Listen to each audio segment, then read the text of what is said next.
இது second part. இந்த பார்ட்லயே எல்லா ஸ்டோரியும் கவர் ஆகுற மாதிரி பண்ணிடலாம். ஏன்னா தொடர்ந்து இந்த மாதிரி வீடியோ போட்டுட்டு போனா அந்த வீடியோ போடுறதுக்கு டைம் ஆகும். அதனால இதுக்குள்ளேயே முடிச்சிடுறேன். பார்ட் ஒன்ல வந்து சிவானிக்கு பிரியா தான் அந்த வீட்டோட மருமக அப்படிங்கிற விஷயம் தெரிய வந்து பிரியா கிட்ட வந்து போய் பேசியிருப்பா, உன்னை இந்த வீட்டை விட்டு விரட்டுவேன் அப்படின்னு. அதோட அந்த ஸ்டோரியை முடிச்சிருப்பேன். அடுத்து என்ன காமிச்சிருப்பேன்னா, பிரியாவை பார்த்த வருத்தத்துல வந்து ஜீவா ஒரு பக்கமா போய் ஃபீல் பண்ணிட்டு இருப்பான். என்னதான் இருந்தாலும் ஆல்ரெடி பிரியாவை லவ் பண்ணதை நினைச்சு அவன் ஒரு பக்கமா உட்காந்து ஃபீல் பண்ற மாதிரி காமிச்சிருப்பேன். இந்த விஷயத்த சிவானி பார்த்துட்டு இவன் எப்படி யோசிக்க ஆரம்பிச்சா அதுல ஏதாவது தப்பு இருக்கும்னு யோசிக்க ஆரம்பிச்சிருவானோ அப்படின்னு சிவானி வந்து ஜீவாவை மைண்டை டைவர்ட் பண்ணி விட்டுட்டு இருப்பா. சிவானியோ ஜீவா கிட்ட என்ன சொல்லுவானா, உங்க அண்ணனோட காசு பணத்துக்காக மட்டும்தான் உங்க அண்ணனை கல்யாணம் பண்ணிட்டு பிரியா அந்த வீட்டுக்குள்ள வந்திருக்கா. பிரியாவுக்கு கல்யாணம் ஆனதே தெரியாம இவ்வளவு நாள் நடிச்சிட்டு இருந்திருக்கா ஜீவா அப்படிங்கிற ஒரு விஷயத்த ஜீவா கிட்ட சொல்லவும், ஜீவாவுக்கும் அந்த விஷயம் தப்பா தான் படும். அதனால எப்படியாவது அவளை வீட்டை விட்டு வரட்டணும்னு ஜீவாவும் சிவானிக்கு தப்பிலே பேசுவான். அப்புறமா ரொம்ப நாள் கழிச்சு அந்த பெரிய வீட்டுக்கு எல்லாருமே வந்திருக்கதால விருந்து ஏற்பாடு பண்ணி எல்லாருமே சாப்பிட்டுட்டு இருப்பாங்க டைனிங் ஏரியால.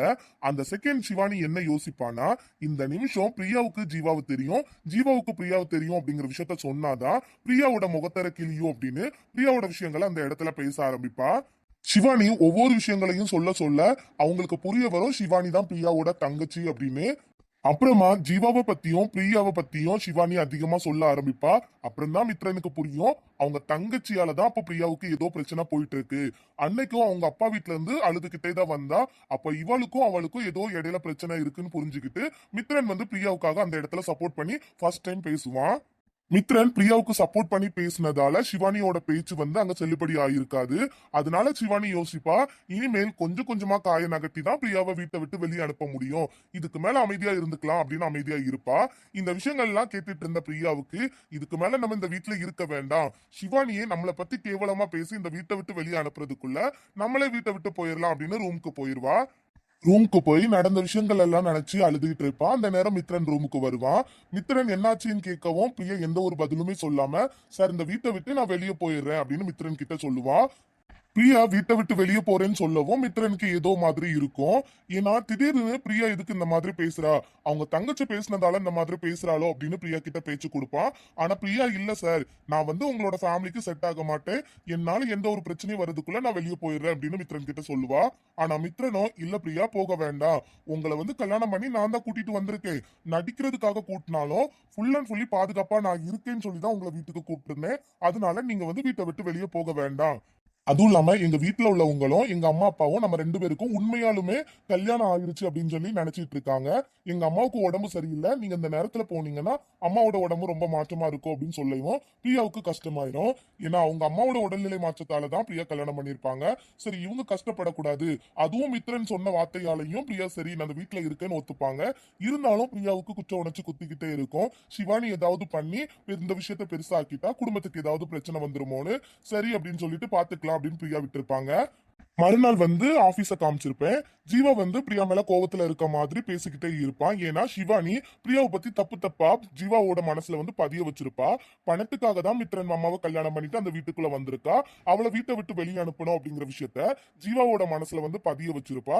ஜீவாவும் அந்த கோவத்துல இவ வந்ததும் இவ கிட்ட கண்டிப்பா பேசி இந்த வீட்டை விட்டு போக சொல்லணும் அப்படிங்கிற ஒரு எண்ணத்துல அங்க உட்கார்ந்துருப்பான்.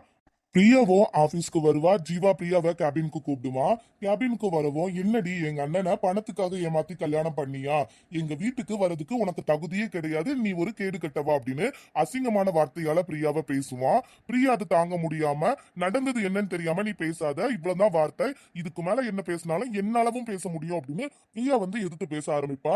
ரெண்டு பேருக்குள்ளே வாக்குவாதம் போகும். ஒரு கட்டத்துல பிரியா வெளியே போயிருவா. என்னதான் பிரியா கோவத்துல கேபின்ல இருந்து வெளியே வந்தாலும் ஜீவா பேசின வார்த்தை வந்து பிரியாவை ரொம்பவே கஷ்டப்படுத்திருக்கும். அதையே யோசிச்சுட்டு நின்னுட்டு இருப்பா. இதை பார்த்த ஸ்வேதா பிரியாவோட ஃப்ரெண்டு வந்து பிரியா கிட்ட என்னாச்சு அப்படின்னு சொல்லி கேட்பா. ஆனா பிரியா எந்த ஒரு பதிலும் சொல்ல மாட்டா. இதை பார்த்துட்டு சரி மைண்ட் அப்செட்டா இருக்க போல, சரி கேண்டீன் வரைக்கும் போயிட்டு வருவோம் அப்படின்னு பிரியாவை கூப்பிட்டு கேண்டீனுக்கு போவா. கேண்டீன்ல போய் கொஞ்ச நேரம் ஆகியும் பிரியா வந்து எதுவுமே பேசாம அதை பத்தியே யோசிச்சுட்டு இருப்பா. இதை பொறுக்காம ஸ்வேதா பிரியா கிட்ட வந்து கோவமா கேட்க ஆரம்பிப்பா. பிரியா ஒரு கட்டத்துல அழுதுட்டு நடந்த எல்லா விஷயத்தையுமே ஸ்வேதா கிட்ட சொல்லிடுவா. முத தன்னோட வாழ்க்கையில நடந்த விஷயத்த தன்னோட ஃப்ரெண்டு கிட்ட சொல்லும் போது ரொம்ப அழுதுருவா. ஸ்வேதா பிரியா சொன்ன எல்லா விஷயத்தையும் கேட்டுட்டு என்னடி உன் வாழ்க்கையில இவ்வளவு விஷயம் நடந்திருக்கு, இவ்வளவு நாள் என் கூட தான் இருந்திருக்க, என்கிட்ட ஒரு விஷயம் கூட ஷேர் பண்ணாம மனசுக்குள்ளேயே வச்சு கஷ்டப்பட்டுட்டு இருந்தியா, இப்போ என்ன பண்ண போறா அப்படின்னு கேட்கவும் எனக்கு என்ன பண்ணனே தெரியல ஸ்வேதா. என்ன பண்ண போறேன்னே புரியல, அந்த குழப்பத்துலதான் இருக்கிறேன் அப்படின்னு சொல்லிட்டு இருக்கா. இவ்வளவு விஷயத்தையும் தான் ஃப்ரெண்டு கிட்ட சொன்னாலும் தன் கல்யாணம் பண்ணிருக்குது மித்ரன் சார தான் அப்படிங்கிற விஷயத்த வந்து ஸ்வேதா கிட்ட சொல்லியிருக்க மாட்டா. ஒரு ஆளை கல்யாணம் பண்ணிருக்கேன் அப்படிங்கிற விஷயத்த மட்டும் தான் சொல்லியிருப்பா. ஸ்வேதாவும் இந்த விஷயத்தெல்லாம் கேட்டுட்டு நீ பேசாம கல்யாணம் பண்ணிருக்கவங்க கிட்ட நடந்த எல்லா விஷயத்தையும் சொல்லிரு, அப்பதான் உனக்கு பிரச்சனை இல்லை அப்படின்னு அறிவுரை கூறுவா. ஆனா இதை நினைச்சு பிரியாவுக்கு பயம் வரும். அது எப்படி சொல்ல முடியும், கண்டிப்பா யாருமே ஏத்துக்க மாட்டாவ, இதால பிரச்சனை தான் வரும், அதனாலதான் வீட்டை விட்டு வெளியே போலான்னு நினைச்சு வீட்டை விட்டு என்னால வெளியே போக முடியல அப்படின்னு சொல்லுவா. ஆனா ஸ்வேதா இதை எதையுமே கேட்காம பிரியாவை இந்த விஷயத்துல இருந்து காப்பாத்தணும்னா அவளோட பாஸ்ட் விஷயம் வந்து அவளோட ஹஸ்பண்டுக்கு தெரியணும் அப்படிங்கறத நினைச்சுக்கிட்டு பிரியாவோட மொபைலை வாங்கி அவளோட ஹஸ்பண்டுக்கு போன் அடிப்பா. ஆனா பிரியா உடனே அந்த போனை புடுங்கவும் பிரியாவோட போனு கீழே விழுந்து உடஞ்சிரும். பிரியாவோட போனை ஆன் பண்ணி பாப்பா, பிரியாவோட போன் வந்து ஆன் ஆகாது, டிஸ்பிளே போயிருக்கும். ஆனா அவ வந்து புடுங்கிறதுக்கு முன்னாடியே அந்த நம்பருக்கு வந்து ஸ்வேதா கால் பண்ணிருப்பா, ரிங் அடிச்சிருக்கும். பிரியாவும் போன் ஆன் ஆகாததால ஸ்வேதா கிட்ட ஏன்டி இப்படி பண்ணிட்ட, நீ போன் பண்றேன்னு சொல்லி போனும் உடஞ்சு போச்சு பாரு, ரிங் போச்சா அப்படின்னு கேட்பா. ஆனா ஸ்வேதா ரிங் போன விஷயத்த சொல்லாம போகல அப்படிங்கிற விஷயத்த பொய்யா சொல்லிடுவா. பிரியாவும் ஸ்வேதா கிட்ட சரி ரிங் போடல, இதுக்கப்புறம் இது மாதிரி பண்ணாதடி, அந்த விஷயம் தெரியும் போது தெரிஞ்சுக்கட்டும், அப்புறமா பாத்துக்கலாம்னு சொல்லிட்டு ஆபீஸ்க்கு போயிருவாங்க. இந்த பக்கம் மித்ரனுக்கு வந்து கால் போயிருக்கும். மித்ரன் அதை பார்த்துட்டு ரிட்டர்ன் அடிப்பான். ஆனா போன் போகாது. மறுபடியும் அடிச்சு அடிச்சு பார்ப்பான், போன் போகாது. இதை யோசிச்சு மித்ரனுக்கு பயம் வரும். நீங்க யோசிக்கலாம் மித்ரனுக்கு எதுக்கு பயம் வந்துச்சு அப்படின்னு. முந்தின நாள் சிவானி வந்து பண்ண விஷயம் மித்ரனோட மனசுல ஓடிட்டு இருக்கும்.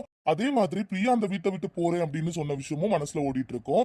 இதனால பிரியாவுக்கு ஏதாவது பிரச்சனை வந்திருக்குமா, என்ன பிரச்சனை வந்தாலும் நான் உனக்கு பாதுகாப்பா நிற்பேன் அப்படின்னு மித்ரன் சொன்ன வார்த்தையை நினைச்சு சரி ஏதாவது பிரச்சனை வந்திருக்க கூடாது, நம்ம ஆபீஸ்ல தானே ஒர்க் பண்றா, போய் பார்த்துட்டு வந்துடலாம் அப்படின்னு கிளம்பி அந்த ஆபீஸ்க்கு போவான். அதுக்கு முன்னாடி ஜீவா வந்து ஸ்டாஃப்ஸ்ங்களுக்கு எல்லாம் கொஞ்சம் அதிக ஒர்க் கொடுத்திருப்பான். ஸ்வேதாவுக்கு ரொம்ப அதிகமா ஒர்க் இருந்திருக்கும், 100 பேஜ் டைப் பண்ற மாதிரி. இதை நினைச்சு ஸ்வேதா புலம்பிட்டு இருப்பா. உடனே பிரியாவும் சரி கொடு, நான் உனக்கு டைப் பண்ணி கொடுக்குறேன் அப்படின்னு அந்த பேஜை வாங்கிடுவா.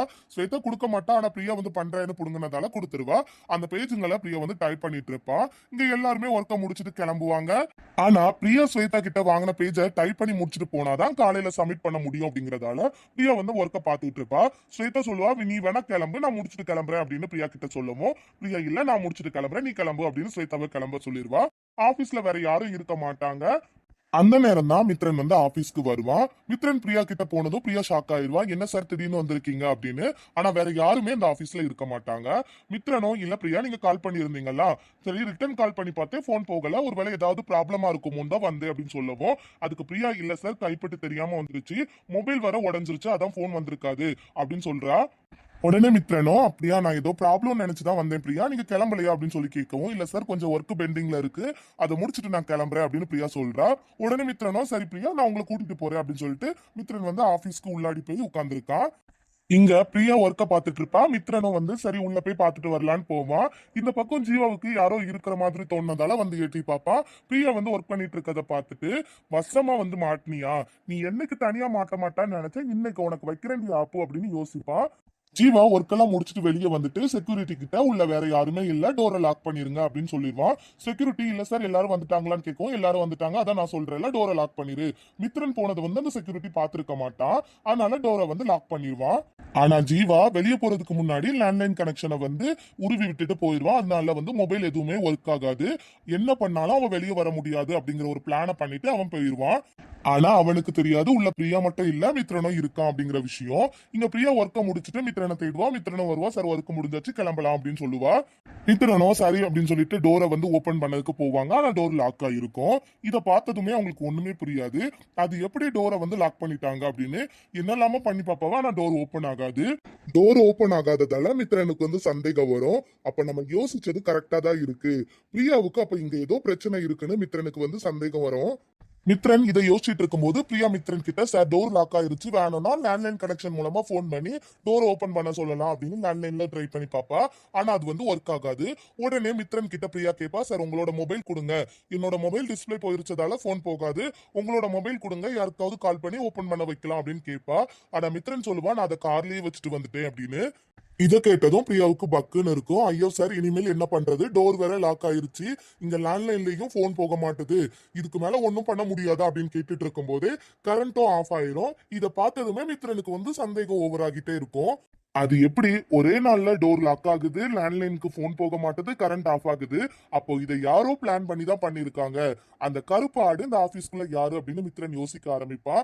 ஆனா இங்க பிரியா பயந்துகிட்டே இருப்பா. எப்படி வெளியே போறது, எப்படி வெளியே போறதுன்னு. மித்ரன் பிரியா கிட்டவோ, பிரியா இப்போ ஒண்ணுமே பண்ண முடியாது, நம்ம கிட்ட மொபைல் போனும் கிடையாது, அதனால இன்னைக்கு ஃபுல்லா அங்கதான் இருந்தாகணும் பிரியா கிட்ட சொல்லவும், பிரியாவும் வேற வழி இல்லாம சரி சார் அப்படின்னா அங்கேயே உட்கார்ந்துருவாங்க ரெண்டு பேரும். கொஞ்ச நேரம் அப்படியே போற மாதிரி காமிச்சிட்டு பிரியாவோட மனசுல ஸ்வேதா பேசின விஷயங்கள் ஓடிட்டு இருக்கும். நீ வந்து உன்னோட வீட்டுக்காரவங்க கிட்ட எல்லா உண்மையும் சொல்லிடு அப்படின்னு ஸ்வேதா சொன்ன விஷயத்த பிரியா யோசிச்சுட்டு இருப்பா. இதுக்கு மேல எந்த ஒரு பிரச்சனை வந்தாலும் பாத்துக்கலாம், நம்ம உண்மையை சார் கிட்ட சொல்லிடலாம் அப்படின்னு பிரியாவோட ஃபாஸ்ட் லைஃப வந்து மித்ரன் கிட்ட சொல்லிடுவா. மித்ரன் இதை கேட்டு ரொம்ப ஷாக் ஆயிருவான். மித்ரன் யோசிப்பா, நம்ம லைஃப்ல தான் இந்த மாதிரி நடந்திருக்குன்னு நினைச்சா இவளோட லைஃப்லயும் இந்த மாதிரி தான் இருக்கு. மித்ரனோ பிரியா கிட்ட அந்த ஆள் யாருன்னு கேட்கவும், ஆனா பிரியா அந்த ஒரு விஷயத்துக்கு மட்டும் பதில் சொல்ல மாட்டா. பிரியா சொல்லுவா, அந்த விஷயத்த மட்டும் என்கிட்ட கேட்காதீங்க சார், அதனால ஃபேமிலிக்குள்ள ப்ராப்ளம் வந்துரும் அப்படின்னு அந்த ஒரு விஷயத்த மட்டும் மித்ரன் கிட்ட பதிய வச்சிருப்பா. மித்ரனோ சரி அப்படின்னு விட்டுருவான். பிரியாவோ மித்ரன் கிட்ட நான் உங்ககிட்ட சிம்பத்தி கிரியேட் பண்றதுக்காக இந்த விஷயத்த சொல்லல, நீங்க வந்து என் கழுத்துல தாலி கட்டியிருக்கீங்க, நடிக்கிறதுக்காக கட்டுனாலும் இந்த விஷயம் உங்களுக்கு தெரிய வரணும், வேற யார் மூலமா தெரிய வந்தாலும் அது எனக்கு தான் கேவலம், அதனால இந்த விஷயத்த உங்ககிட்ட சொல்லிட்டேன் சார். இன்னும் அந்த விஷயத்துல இருந்து நான் வெளியே வர முடியல, அதனால நான் கெட்ட பேர்ல தான் இருக்கேன் அப்படிங்கிற விஷயத்த மித்ரன் கிட்ட சொல்லவும், மித்ரனோ பிரியா உங்க மேல தப்பு இல்லைல்ல, கண்டிப்பா அந்த விஷயத்துல இருந்து வெளியே வந்துடலாம், அது யார் பண்ணாங்க அப்படிங்கிற விஷயத்த நான் உங்களுக்கு கண்டுபிடிச்சு சொல்றேன் அப்படின்னு பிரியாவுக்கு மித்ரன் வாக்கு கொடுப்பான். இதை கேட்டதுமே பிரியாவோட மனசுல கொஞ்சம் சந்தோஷம் இருக்கும். இங்க ஜீவா வீட்டுக்கு வந்து சிவானி கிட்ட நடந்த எல்லா விஷயங்களையும் சொல்லி சந்தோஷப்பட்டுட்டு இருப்பான்.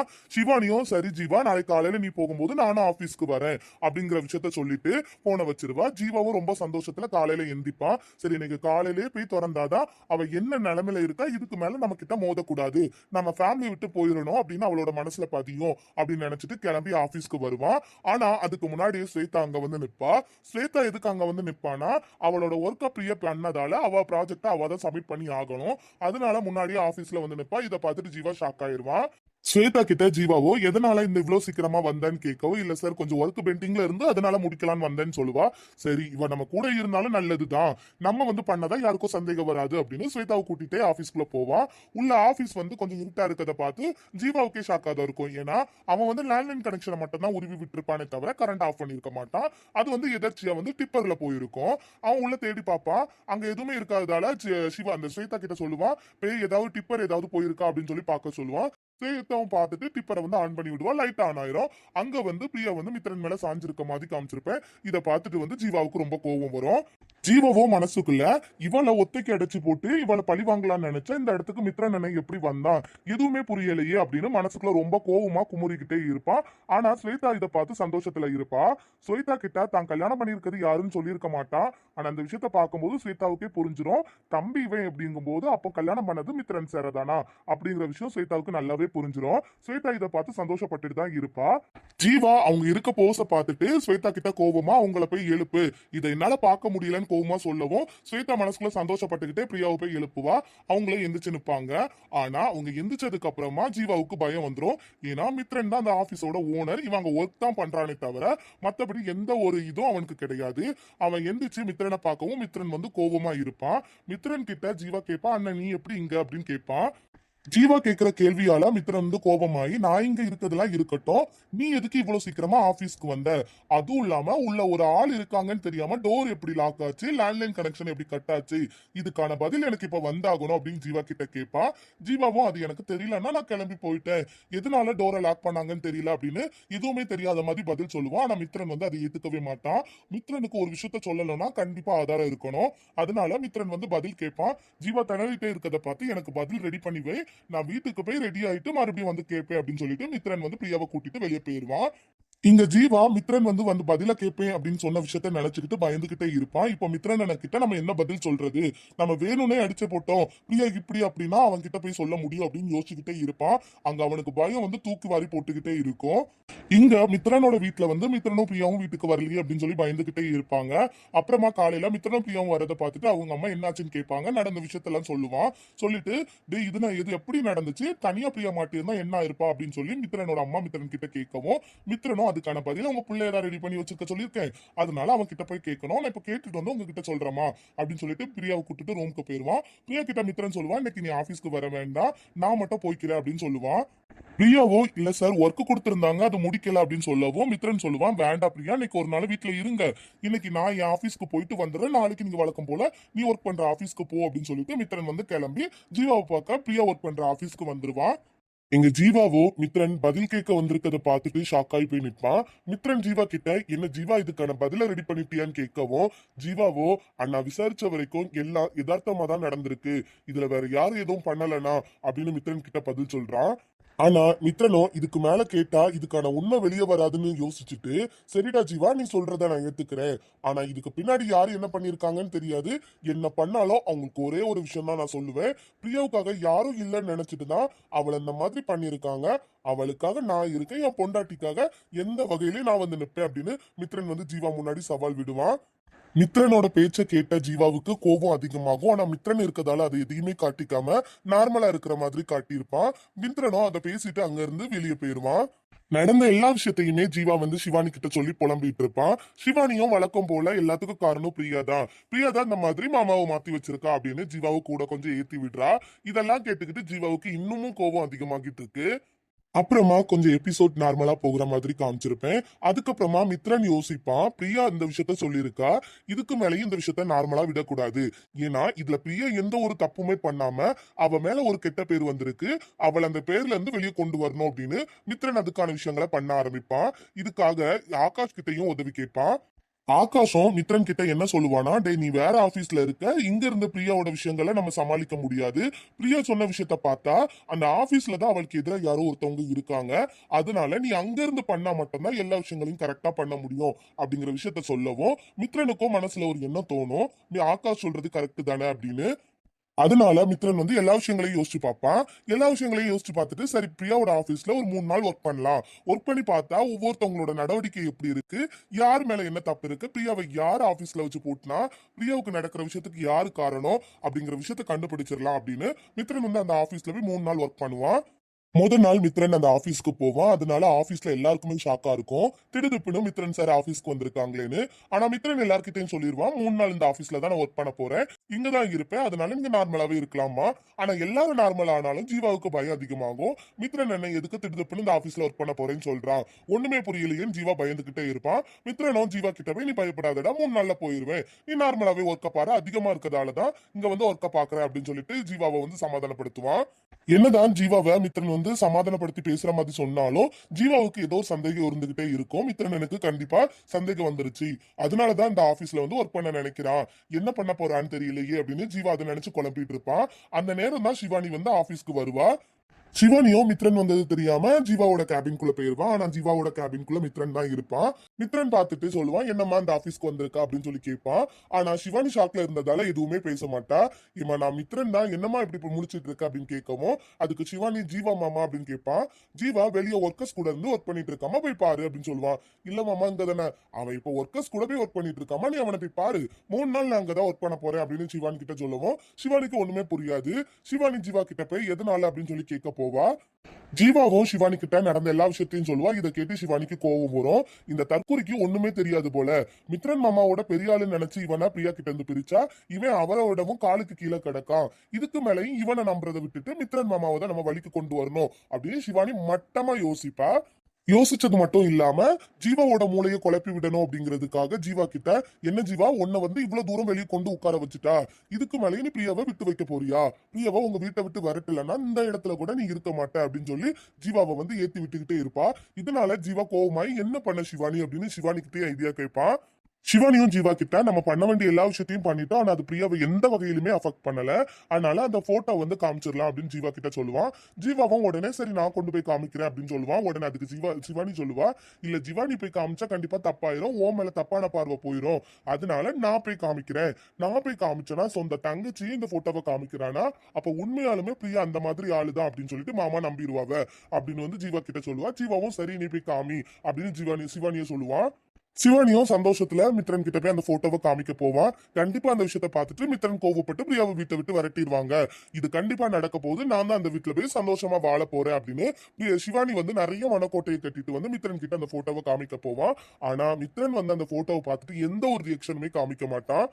இத பார்த்து சிவானிக்கு ஒண்ணுமே புரியாது. என்னடா இவ்ளோ பெரிய போட்டோவை காமிச்சிருக்கோம், இந்த போட்டோவை பார்த்துட்டு மாமா எந்த ஒரு ரியாக்ஷனுமே பண்ண மாட்டாவ அப்படின்னு அதை பத்தி தப்பு தப்பா பேச ஆரம்பிப்பா. ஆனா மித்ரன் கோவப்பட்டு, இந்த மாதிரி இனிமேல் ஏதாவது ஒரு போட்டோவை கொண்டு வந்த உனக்கும் இதே மாதிரி ஒரு போட்டோவை நான் பிரிண்ட் போட வேண்டியது இருக்கும் அப்படின்னு சிவானிக்கு வந்து பதிலடி கொடுப்பான் மித்ரன்.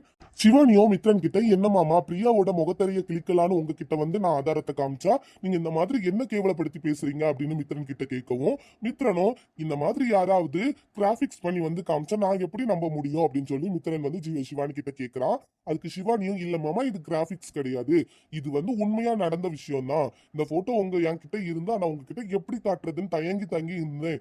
ஆனா இப்ப வர வர பிரியாவோட நடவடிக்கை சரியில்லை, அதனாலதான் காட்ட வேண்டிய சூழ்நிலை உங்ககிட்ட காட்டிட்டேன் அப்படின்னு சிவானி மித்ரன் கிட்ட சொல்றா. இத கேட்டு மித்ரனோ, சிவானி இவ்வளவுதான் உனக்கு மரியாதை, இதுக்கு மேல பிரியாவை பத்தி தப்பா பேசுன, இந்த மாதிரி ஒரு போட்டோவை பிரிண்ட் பண்ணி நான் வந்து ஜீவா கிட்ட கொடுக்க வேண்டியது இருக்கும், அதுக்கப்புறம் ஜீவா என்ன முடிவு எடுக்கிறானோ அதை பொறுத்து நான் வந்து முடிவு எடுத்துக்கிறேன் அப்படின்னு சொல்லுவோம். சிவானி கோவப்பட்டு அங்க இருந்து கிளம்பி போயிடுறா. இங்க ஜீவாவோ ரொம்ப ஆவலா எதிர்பார்த்துட்டு இருப்பான் சிவானிய. என்னன்னா போட்டோவை காமிக்க போயிருப்பாள்ல, அதுக்கான ரிசல்ட் என்ன அப்படின்னு எதிர்பார்த்துட்டு இருப்பான். ஆனா ரொம்ப நேரம் ஆகியும் சிவானி வராததால சிவானியோட போனுக்கு வந்து கால் பண்ணுவான். ஆனா சிவானியோட போனுக்கு கால் போகாததால சிவானியை தேடி வீட்டுக்கே போயிருவான். அங்க சிவானிய பார்த்து ஜீவா கேட்பான், என்ன சிவானி அண்ணன் கிட்ட போய் உண்மையை சொல்ல போறேன்னு சொன்ன, ஆனா எந்த உண்மையை சொல்லி என்ன ஆச்சு அப்படிங்கிற விஷயத்த என்கிட்ட சொல்லாமலே வீட்டுக்கு வந்துட்டே அப்படின்னு கேட்பான். அதுக்கு சிவானியோ ஜீவா கிட்ட, என்ன ஜீவா சொல்றது, உங்க அண்ணன் தான் நம்பவே இல்லையா, நான் என்ன பண்றது, நம்பாம மட்டும் இருந்ததோட என் போனையும் உடைச்சிட்டாரு அப்படிங்கிற விஷயத்த சொல்லவும் சிவாவுக்கு ஒண்ணுமே புரியாது. அது எப்படி எங்க அண்ணன் நம்பாம இருந்தான், எங்க அண்ணனுக்கு ஒரு விஷயத்த ஆதாரபூர்வமா காட்டினா கண்டிப்பா அவன் நம்ப தான் செய்வான். ஆனா பிரியாவோட விஷயத்த நம்பலன்னா கண்டிப்பா பிரியா தப்பு பண்ணலையோ அப்படின்னு ஜீவாவுக்கு சந்தேகம் வரும். அதை சிவானி கிட்ட சொல்லுவான். இத கேட்ட சிவானிக்கும் ரொம்ப பதட்டம் ஆயிரும். ஐயோ ஜீவா யோசிக்க ஆரம்பிச்சுட்டானே, இந்த மாதிரி யோசிக்க ஆரம்பிச்சா இதுக்கு பின்னாடி வேற யாரா இருக்கான்னு மித்ரன் மாமா கிளற மாதிரி இவனும் கிளற ஆரம்பிச்சிருவானோ, இவனை யோசிக்க விடக்கூடாதுன்னு மறுபடியும் மைண்ட் டைவர்ட் பண்ண ஆரம்பிச்சிருவா பிரியாக்கு எதிரா. ஜீவாவும் வழக்கம் போல சிவானி பேசுறத கேட்டுட்டு அங்க இருந்து கிளம்பி போயிருவான். இங்க மித்ரன் வந்து நைட்டு யோசிப்பான் சிவானி பேசின எல்லாத்தையுமே. அது எப்படி சிவானி பிரியாவை இந்த மாதிரி பேசலாம், அப்போ இவளுக்கு இவ்வளவு ஸ்ட்ராங்கா தெரிஞ்சிருக்குன்னா இதுக்கு பின்னாடி சிவானி தான் இருக்காளா, அப்போ பிரியா லவ் பண்ண பையன் ஜீவா தானா, இதுக்கு ஆதாரம் இல்லாம எந்த ஒரு விஷயத்தையுமே நம்ம யோசிக்க முடியாது, இதுக்கான ஆதாரத்தை சீக்கிரமா தேடணும் அப்படிங்கிற மாதிரி யோசிச்சுட்டு இருப்பான். பிரியாவும் இங்க சிவானி வந்து மித்ரன் கிட்ட ஏதோ போட்டோன்னு பேசிட்டு இருக்க விஷயம் பிரியாவுக்கு தெரிய வரும். இதனால பிரியா மித்ரன் கிட்ட வந்து கேட்கலாம் அப்படின்ட்டு வருவா. ஆனா மித்ரன் எதையும் யோசிச்சுட்டு இருக்கிறத பார்த்து பிரியாவுக்கு பயம் வரும்.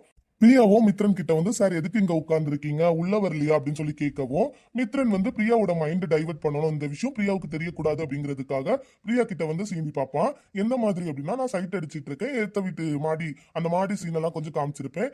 அதுல இருந்துதான் பிரியாவுக்கும் மித்ரனுக்கும் சின்ன சின்ன செல்ல சண்டைகள்லாம் வர மாதிரி காமிச்சிருப்பேன். ஏத்த வீட்டு பொண்ணு சைட் அடிக்குது அப்படின்னு மித்ரன் பிரியா கிட்ட சொன்ன உடனே பிரியாவுக்கு வந்து ஒரு பொசசிவ்னஸ் வரும். அதனால மித்ரன் கிட்ட சின்னதா சண்டை போடுவான். அப்படி அப்படின்னு அவங்களுக்குள்ள சின்னதா ஒரு காமெடி கண்டென்ட் போயிட்டு இருக்கும்.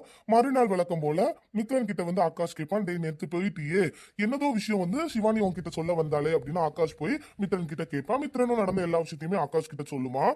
அதுக்கு ஆகாஷும் மித்ரன் கிட்ட, டே இதுக்கு மேல பொறுமையா இருக்கணும்னு நினைக்கிறியா, சிவானி பிரியாவுக்கு எதிராக நிறைய விஷயங்களை பண்ணிக்கிட்டு இருக்கா, அவளுக்கும் ஆதரவுக்கு யாரும் இல்லைன்னு தெரிஞ்சா இதுக்கு மேலேயும் பண்ணுவாடான்னு சொல்லவும் மித்ரன் சொல்லுவா, அவளுக்கு ஆதரவா வேற யாரும் இல்லைன்னு யாரும் சொல்லக்கூடாது, அவளுக்கு ஆதரவா நான் இருக்கேன், அவ என்னோட மனைவி தான் அப்படிங்கறத ஸ்ட்ராங்கா அந்த விஷயத்துல பதிய வைப்பான்.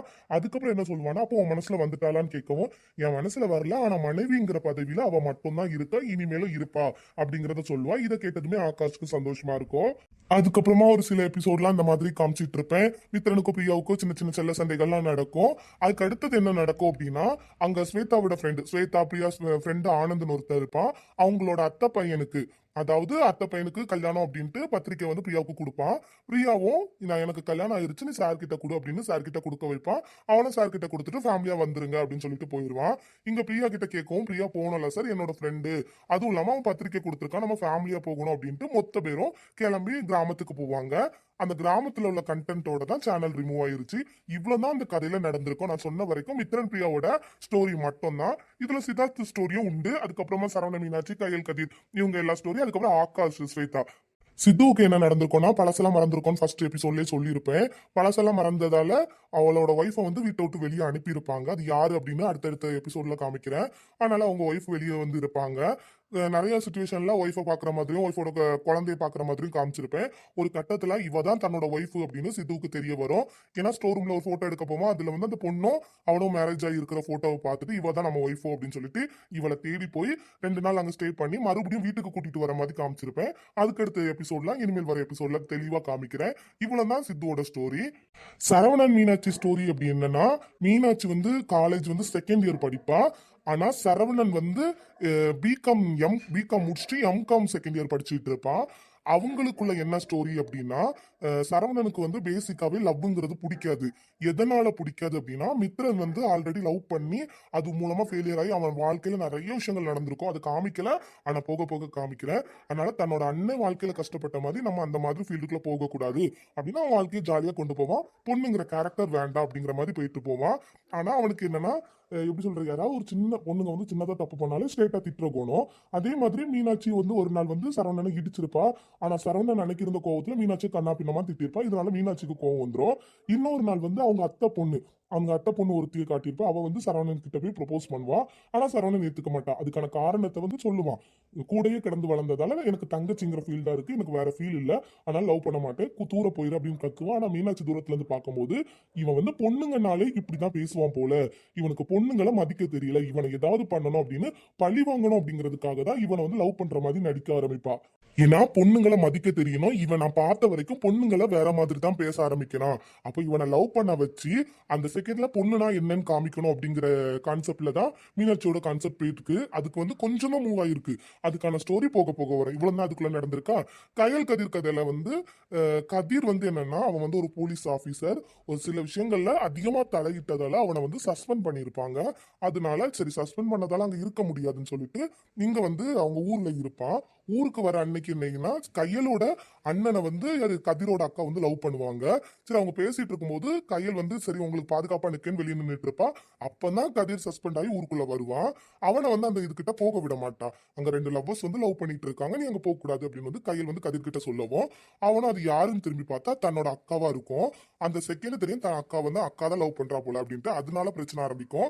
அதுக்கப்புறம் கையலோட அக்காவுக்கும் நிறைய விஷயங்கள்லாம் போய் அதெல்லாம் காமிச்சிருக்கோம். நிறைய விஷயங்கள்ல சண்டை எல்லாம் வந்து எடுத்து கையலோட அக்காவுக்கும் கையலோட கதிரோட அக்காவுக்கும் கையலோட அண்ணனுக்கும் கல்யாண எபிசோட், அதான் அந்த ஆனந்த் பத்திரிக்கை வச்சிருப்பான்ல, அந்த கல்யாண எபிசோட் போயிட்டு இருக்கு. போக போக பாருங்க.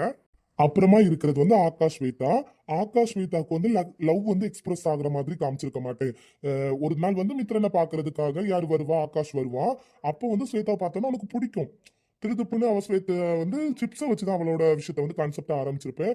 அவளோட பார்க்கும்போது பிடிக்கும். இவன் இந்த யாரு வினோத் கொஞ்சம் காமெடி பண்ணி அந்த கான்செப்டை கொண்டு வரதால அவங்களோட லவ் கான்செப்ட் அப்படி மூவ் ஆயிட்டு இருக்கு. ஆனா அவங்களோட கதை வந்து போக போக வரும், அவ்வளவுதான். ஆனா என்ன, அவங்களோட கதை வந்து கொஞ்சம் ஜாலியா கொண்டு போகலாம் அப்படிங்கிற மாதிரி யோசிச்சுட்டு இருக்கேன். இவ்வளவுதான் ஸ்டோரியோட சின்ன சுருக்கம். ஏன்னா மித்ரன் பிரியாவுக்கு தான் ஸ்டோரியை வந்து நகர்த்தி இருப்பேன். மத்த யாருக்குமே ஸ்டோரியை வந்து இன்னும் லைட்டா கூட நகர்த்தல. மித்ரன் பிரியாவுக்குமே அந்த லவ் எல்லாருமே சொல்றாங்க சீக்கிரமா அவங்கள சேர்த்து வைங்க, அவங்களோட ஸ்டோரியே ரொம்ப லென்த்தா இருக்கும். லென்த்தானா இதுக்கப்புறம் என்னென்ன வரப்போகுது அப்படிங்கிறத யூகிக்க முடியாத அளவுக்கு கொஞ்சம் கொஞ்சம் இருக்கும். அதனால கொஞ்சம் கொஞ்சமா நகர்த்திட்டு கொண்டு போனா எனக்கு கொஞ்சம் நல்லா இருக்கும்னு தோணுது.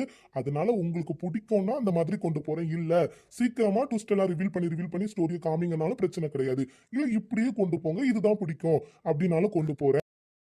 அப்புறம் ஒரு விஷயம், லாஸ்ட்ல ஒரு விஷயத்த கவனிச்சிங்களா? எனக்கு இந்த அட்மின் ஒரு பேர் கொண்டு வரேன்னு சொன்னாங்க. அதோட சேனல் போச்சு தெரியுமா? டேய் சார், உண்மைதானே சார்? கடைசி எபிசோட்ல அட்மின் மனசுல என்ன தோணுச்சோ, எனக்கு ஒரு பேர் இன்ட்ரடியூஸ் பண்றேன்னு சொன்னாங்க. அதுக்கு மக்களோட கருத்துக்களும் வினோத் பேர் யாருன்னு எதிர்பார்த்துட்டு இருந்தாங்க தெரியுமா? அதோட அந்த போய் தொலைஞ்சிருச்சு. டேய், இதுல இருந்து உனக்கு புரிய வேண்டாமா? பேர் வரப்போகுதுன்னு சொன்னதுக்கே சேனல் போயிருச்சு. பேர் வந்துச்சுன்னா உன் வாழ்க்கை போயிடாதா? ஆக்கா சார், உங்க வாயை வச்சு சும்மா இருங்க சார். நானே 4-5 சொக்கா மாத்தி கிடைக்கும் பேர் வந்தா அப்படின்னு சொல்லிட்டு ஒரு சந்தோஷத்துல இருக்கேன். மொத்தமா மண்ணடி போட்டு போயிருவார் போலயே. இல்லடா, சேனல் முக்கியம்ல சார். அதுல ஒண்ணும் ஆகாது சார். இவருக்கு மட்டும் பேர் வந்து பல்ல காட்டுவாரு. நமக்கு வந்தோடனே எப்படி கலத்தி விடலான்னு பாக்காரு. அதெல்லாம் ஒண்ணும் நடக்காது. இந்த மக்கள் நம்மள காப்பாத்தி விட்டுருவாங்க. மக்களே, ஆகாஷ் சார் சொல்றது எதுவுமே காதுல வாங்காதீங்க. அடுத்த எபிசோட்ல எனக்கான பேர் வந்து இறங்குறாங்க. அதை நீங்க பாக்குறீங்க. அதை பார்த்துட்டு எப்படி இருக்கு அப்படிங்கறத நீங்க கமெண்ட்ல சொல்லுங்க. அப்புறமா தெரியும் ஆகாஷ் இருக்கு. பாப்போம்.